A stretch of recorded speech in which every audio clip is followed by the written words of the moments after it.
Have you ever laughed along? Just to belong, and later realized that laugh destroyed someone you loved? This isn't just a story about friendship. It's about the moment kindness was needed, and blindness chose the crowd instead. Once upon a time in a small, sun-faded neighborhood outside Columbus, Ohio, two boys grew up like they were stitched together by the same thread.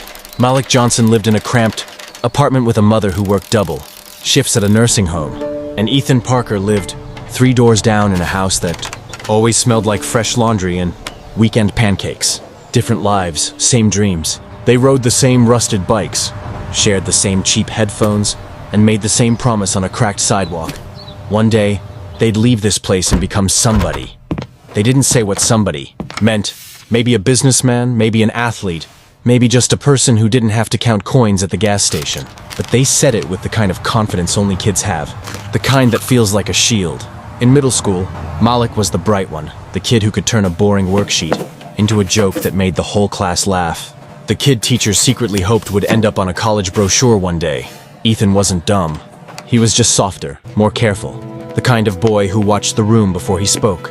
Malik would nudge him and whisper, "Say it, man. You got it." And Ethan would finally speak up, his voice shaky at first, then stronger when Malik grinned at him like a proud brother. They weren't just friends.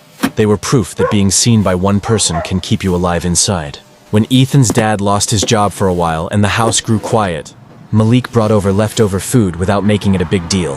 When Malik's mom couldn't afford the new sneakers everyone wanted, Ethan slipped him his older pair and said, "They don't fit me right anymore." They both lied a little to protect each other's dignity, and that's what love looks like when you're young and broke. Then high school arrived like a spotlight that made everyone's insecurities look bigger. Suddenly the rules changed. Popularity mattered. Brand names mattered. Who you sat with mattered. And Ethan, who'd always been Malik's friend, started wanting a name that belonged only to him. He tried out for the varsity soccer team, and when he made it, the coaches praised his speed. The seniors clapped him on the back, and people started saying his name in the hallway like it carried value.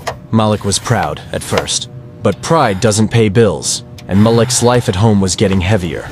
His mom's hours were cut, rent was late more than once, and Malik started picking up shifts at a grocery store after school. He began showing up tired, missing practice for the debate club, forgetting assignments. The teachers who used to smile at him started sighing. The classmates who used to laugh with him started laughing at him. It started small, the bullying, like a slow leak that nobody noticed until the floor was soaked. A kid in Ethan's new friend group called Malik Mr. Minimum Wage in front of the cafeteria line. Another guy mimicked Malik's voice, stretching words into a lazy drawl like Malik didn't care about anything. Malik kept smiling, kept cracking jokes, because he'd learned early that if you can make people laugh, they don't ask what hurts. But each joke was a bandage, and underneath, the wound was growing. Ethan saw it happen. He heard the nicknames. He noticed the way Malik's shoulders started rounding forward, like he was trying to make himself smaller. And in the beginning, Ethan told himself he'd speak up next time. But next time came, and Ethan stayed quiet again. Silence is a decision, even when you pretend it isn't. The moment that changed everything happened on a Friday, pep rally day when the gym was shaking, with music and screams, and the kind of excitement that makes you forget other people have problems. Malik walked in late, still wearing his grocery store apron because he'd rushed straight from work. Somebody saw the logo on his chest and shouted, "Yo, Malik brought his uniform!" Laughter burst out like fireworks. Malik froze, eyes flicking around the bleachers, looking for one face that would tell him he wasn't alone. He found Ethan, standing with the soccer guys, wearing the school colors, looking taller than he used to. For a split second, Ethan's eyes softened like he was about to move. But then one of the seniors leaned in and said something, and Ethan laughed, not a huge laugh, not a cruel scream. Just a quick nervous laugh that said, "I'm with them." Malik didn't flinch outwardly. He simply nodded once, like he'd expected it all along, and walked out of the gym without another word. After that day, Malik changed in a way people didn't notice right away. He didn't explode. He didn't fight. He didn't cause drama. He just stopped reaching. He stopped texting Ethan first. He stopped waiting at their old meeting spot after school. He stopped smiling at jokes that weren't funny. In class, he sat farther back. At lunch, he ate fast and left. And the worst part, Ethan let it happen because it was easier. Ethan told himself Malik was being sensitive. Ethan told himself Malik would get over it. Ethan told himself the friendship was still there, just quieter.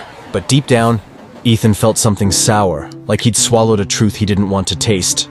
The more Malik disappeared, the more Ethan tried to shine. Because if he was successful enough, maybe he wouldn't have to look at what he'd done. Years passed like pages turning too fast.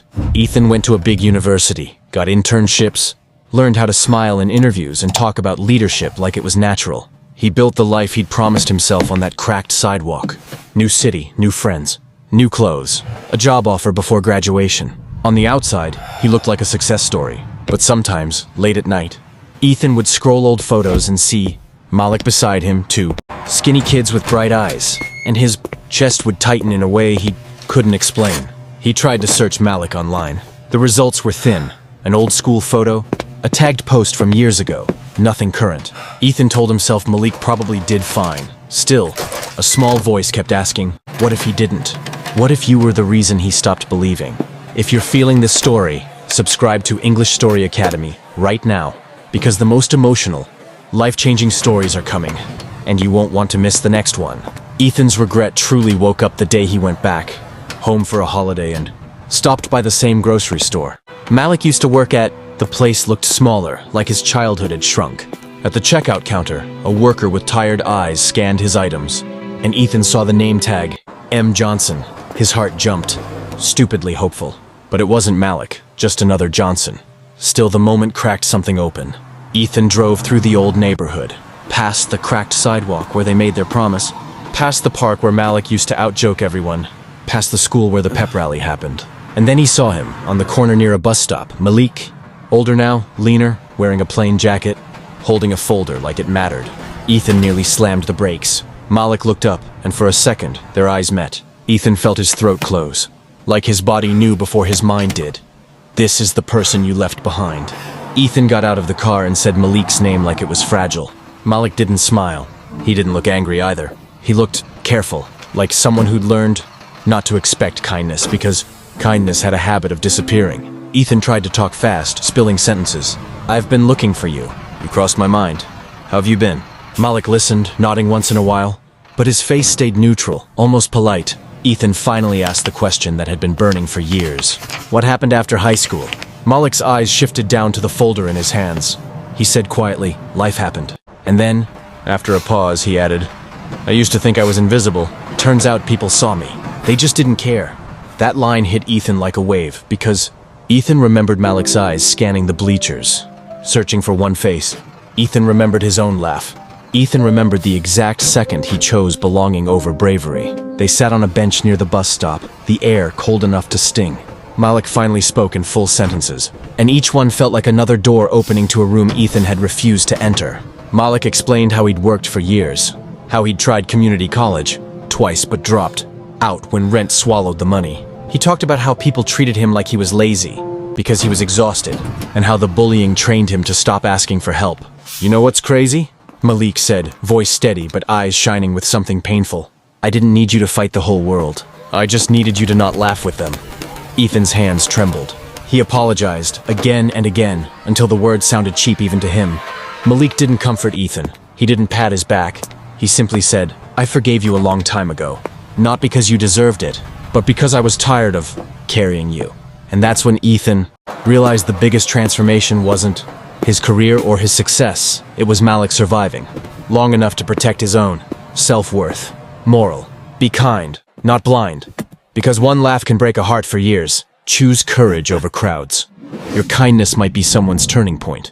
If this story touched you, subscribe to English Story Academy for more emotional, unforgettable stories.